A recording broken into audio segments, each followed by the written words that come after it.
Ay, oo. Batangas and Abra, that's going to be a good one. And then the third game will have Rizal defending home floor again for their team against Parañaque. Fourth quarter underway. Pretty much Jensen outscoring Quezon City in each of the 3 quarters, especially the second where they pulled away. Val Acuña knocks down a 3 to open festivities here in the fourth. Lead has ballooned to its biggest now at 20 points, 64-44. 3 of 7 from beyond itong si Val Acuña.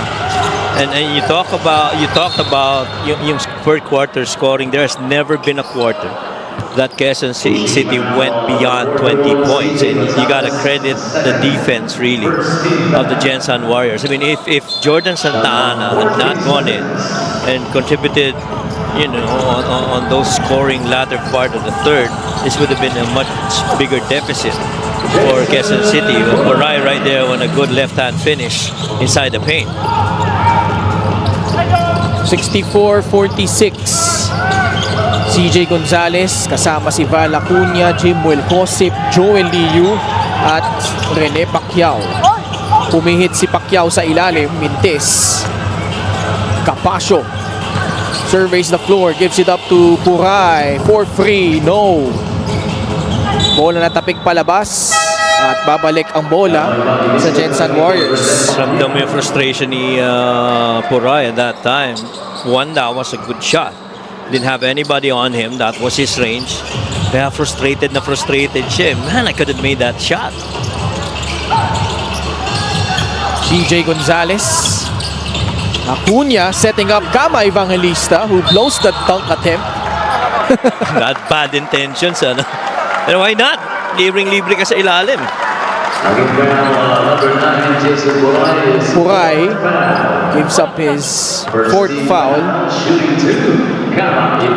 Itong free throw na ito, hatid sa atin ng Extreme Appliances, ang subok at kumpletong appliance brand ng Pilipinas.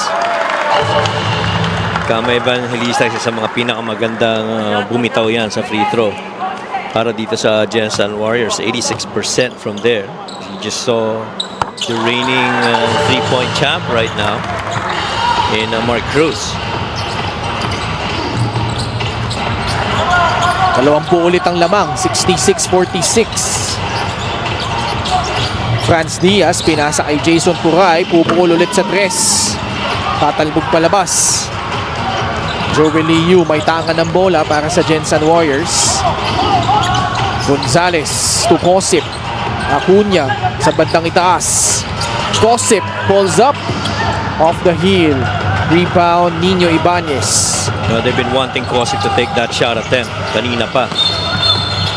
Bernabe tinulak sa ilalim ni Gama Evangelista. Actually nakakapit sa bewang ni Bernabe itong si Evangelista. Babalik sa loob si Edsel Rojas. Pinanta niya muna si Jason Puray. Franz Diaz, Rojas, makakasama si Nino Ibanez, Capacio at si Dave Bernabe. Franz Diaz patuloy yung kanyang pagmintes galing sa labas. Joel Liu susugod, left it short. Ibanez tracks down another rebound. Capacio, baseline drive. And Evangelista caught out of position, gives up another foul. Capacio magbabalik. Well, will shoot his first 2 free throws at the 7-minute and 28-second mark of the fourth quarter. Marco Sari will replace CJ Gonzalez. This has always been the challenge para sa Quezon City. In the games that they've won, they've actually scored 92 points. And when they lose, man, they barely get to 70 points, which is where they are at right now. And the shots has really been, in my opinion, yung struggle para dito sa Quezon City. Yun naman na yung naging tema talaga nila this season, Coach Michael, because certainly they've competed really hard, but they just get into those long lulls where they have trouble executing, scoring the basketball, and for the most part, especially against the elite teams. They have taken advantage of that. And once na lumayo yung kalaban nila, nahihirapan na rin sila ma-recover ito kay Mount Quezon City. Totoo, yung part ng pahinga, hindi makascore, tapos magka-catch up, doon sila nagkakaroon ng, ng challenge talaga. Backcourt, Backward violation right there. tinuro ni Anthony Mejia.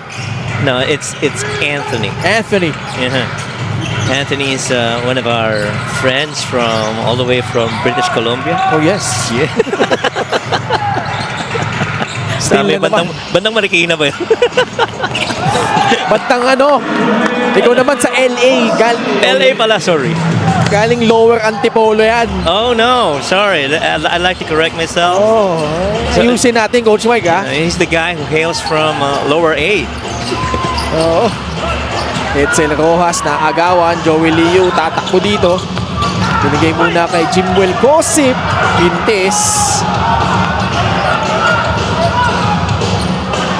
20 pa rin lamang ng Jensen dito. 68-48. Edsel Rojas. Binigay muna kay Nino Ibanez. Behind the back pass to Rojas. Muntik nang mawala sa kanya yung bola. Ibanez pupukol sa dress, short. Jimwell Cosip quickly. Joey Liu will just lay it in for 2 more points. That pretty much is how the game has gone. You've got shooters in the right place para sa Quezon City not making their shots, and then the Jensen Warriors running the other way. Fast break of the game is brought to you by Extreme Cool Air Conditioners. Ang Extreme magpalamig. Free installation for split-side air conditioners. The thing's not looking very good for Quezon City as they continue to trail against the Warriors.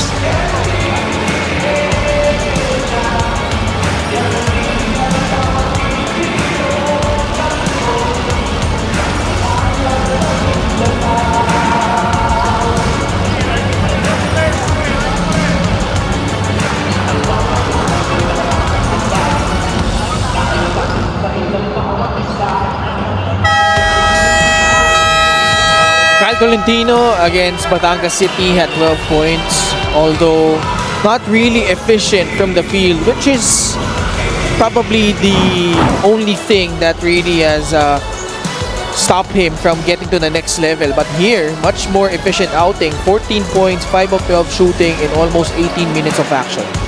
Yeah, totoo. You're getting that quality minutes para dito kay Kyle Tolentino. And one of the reasons why he's missing shots, in my opinion, is that it's really been volume shots para dito sa Jensen Warriors always, no? The very first shot that's available, kinukuha kagad nila. I remember Miss Mika Abisamis reporting prior to the All-Star game about how when kasi na-cover namin yun, Quezon eh. So she asked Coach Eric Gonzalez who he was really looking forward to in coaching the most in the All-Star game. Sagot agad daw niya si Kyle Tolentino. No, and why not? Why not? Nakikita mo talaga yung potential ni Kyle Tolentino. At sa sarili kong opinion, there's so much upside to how Kyle can actually contribute to the team. I look forward if he just get that chance on that draft. Playing on the defensive end of the floor. I feel that's where he can contribute a lot, especially going up against the really good wing scorers and when he gets that opportunity.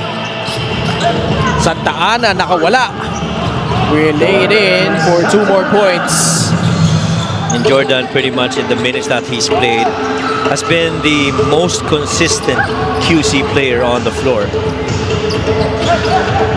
Si Jordan Santa Ana, taga Rizal yan. From Cainta. Oh, okay. Oo. Joey Liu, mintis yung kanyang dress. De La Rosa, nakuha yung rebound. 70-52, 18-point lead by the Jensen Warriors. De La Rosa to Avillonar, back to Rai. Facing a double team. Nice pass inside to Jeff Avillonar for the deuce. Kita mo yun, hindi talaga binibitawan si Rai De La Rosa doon because scouting tells you that he pretty much can hit shots from the outside, and you have to make him put the ball on the floor instead of rising up from shots on the outside. Yun ang importante. 70-54. Approaching the 4-minute mark of the fourth period. Eloy Tan. Bola na kay Joel Liu. 3 seconds remaining sa kanilang shot clock. Eloy Tan to beat the buzzer. Tatalbog palabas. Franz Diaz, outlet, papunta kay Jordan Santa Ana. Hirap rin talaga pigilan si Jordan Santa Ana. Nagpalaki na din kasi siya eh. Oh, ano, tsaka lakas ng base ni Jordan. I think the only one player that he's had difficulty going up against in this game is really Kyle Tolentino, because he's much bigger and he's much faster than him. He did not have that kind of a frame, especially when he was in college, but especially during his days with UST and Arellano, he has really been known to thrive in transition. Nag-bulk up talaga eh. Oo, nag-bulk up na rin siya eh. Oo. Under 4 minutes left. Franz Diaz mag-i-inbound galing sa baseline. Santa Ana, short jumper will not drop. Yun na may isa sa talagang naging weakness ni Jordan Santa Ana, no? That lack of a consistent jumper. Yes. And so every time kung babantayan mo siya on the perimeter, you'd much rather drop coverage against him, Oo. diba? Because you want to test his perimeter shooting. Because you understand, pagka pinayaan mo siyang mag-dribble pababa papunta sa loob ng paint, medyo mas mahirap siyang pigilan kaysa sa labas. Jensen, if they complete the win here, will move up to 16 and 10.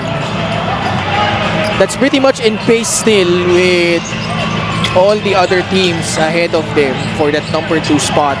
Talking about Zamboanga, Batangas City, and Rizal. The aforementioned last 2 teams playing later today. Yes. And so momentarily, sa panalo na ito, magtatabla ang Jensen at Rizal sa number 4 at 16 wins. And Jensen actually has a good chance with the number of games that they have. They could get to 19 wins, but realistically, if you look at the quality of teams that they go up against, they still have 2 more teams that's lower tier than them, and then you have San Juan, which is I think their next game, no? Oo. And so if they win that, they get a good chance of getting to 19 wins, which I feel should be enough for them to at least get a good shot at number 4 in the South, depending on how Rizal would end up. So Rizal also has games that are pretty much favorable to them, with only the more difficult ones being a couple in Pangasinan and Nueva Ecija. So if they do good in there, it might be them securing number 4. Speaking of Rizal. Well, for Quezon City, all is not lost even though they lose this game. Although yung margin for error nila, Maliit na. mas palitan ng paliit. Yes. But their next games, really, Nueva Ecija, Binyan, and Basilan, and let alone their last game being Davao. Last 2 minutes of the ball game. This one pretty much the outcome decided already. Jensen up by 18 points, 72-54. And, well, the Warriors also holding their own on the defensive end. More known as a team that loves to attack the offensive glass and hit those threes. But you like Coach Mike that they were able to hold Quezon City to only 33% from the field. Kicks are great move of the game, born for greatness. This was that layup there by Nino Ibanez. But to your point, it's really the improvement from the previous first half performance of going 1 out of 7 from the free throws. Right now, ending with an 8 of 15. almost half of their shots from the free throw line they've made itong Jensan Warriors.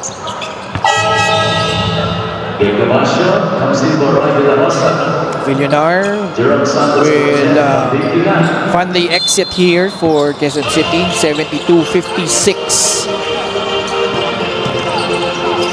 Heruta, binabantayan ni Franz Diaz, parehong taga CEU yan dati. Oo. Different generations of CEU star guards. Of course, Franz Diaz winning a title with Coach Jeff Perlas, and then prior to that with Coach Chico Manabat. Si Coach Chico, coach na sa PBA ngayon di ba? Yeah.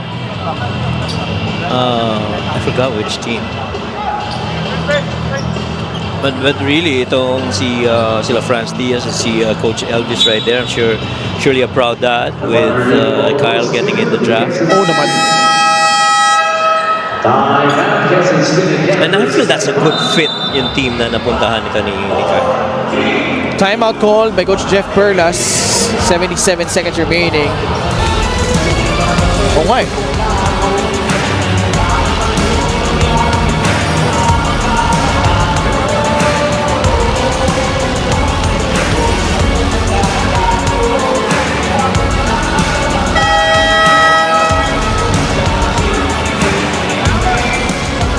Next 3 games of Quezon City on September 15 versus Nueva Ecija, on the 22nd versus Binyan, and September 27 kalaban nila ang Basilan. So mahirap-hirap yung lalakbayin nila Coach Jeff, but they will certainly try to be competitive in those games. Sabi ng ating kaibigan si Alvin Tanyada, si Coach Chico Manabat ay nasa Converge. Ayun nga, sa Converge. Sa Converge. Salamat sa interactive na inputs, Boss Alvin. Hope you enjoy the games. May review pa tayo. 69 seconds to go. Alam mo, gusto ko lang kunin itong pagkaataw na ito na batiin. Well, bago yan, tignan muna natin ang nangyari dito. No? Ito yung review. Last out of bounds play. Bola ay mapupunta sa Jensan Warriors. Oh, that sure look like all QC. No, I just want to greet our one of the best anchors in the business, and also covered the MPBL for so many years. Walang iba kundi si Mix Gomez. Oh yes, it's his birthday. Oh, birthday ni Mix ngayon. Yeah, happy birthday, Mix. Mr. Mix Gomez. Oo. Grabe, ang dami ko natutunan dyan. Oh, syempre. With some magic in the air. Happy birthday, Mix. 74-59.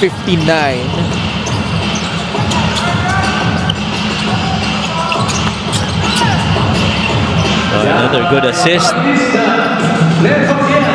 Ay, teka lang ha. May nasagap akong inside info dito. Oo. Pero sabi kasi nito dami daw puting buhok eh. Kaya medyo ano ko eh. Nagpunta lang ako sa ibang bansa. Oo. Ano ba yan? Jet lag ba yan? Ano ba yan? Hindi ko alam eh. Change of time zone? And Anthony is on a roll, you know? Pag naiiba pala ng bansa, nag-iiba pala yung buhok, no? Ganun pala nangyayari. Oo. Tip in though here by Gino Ladimo. And this pretty much seals it para dito sa Jensan Warriors. Aangat ang kanilang kartada to 16 wins against 10 losses.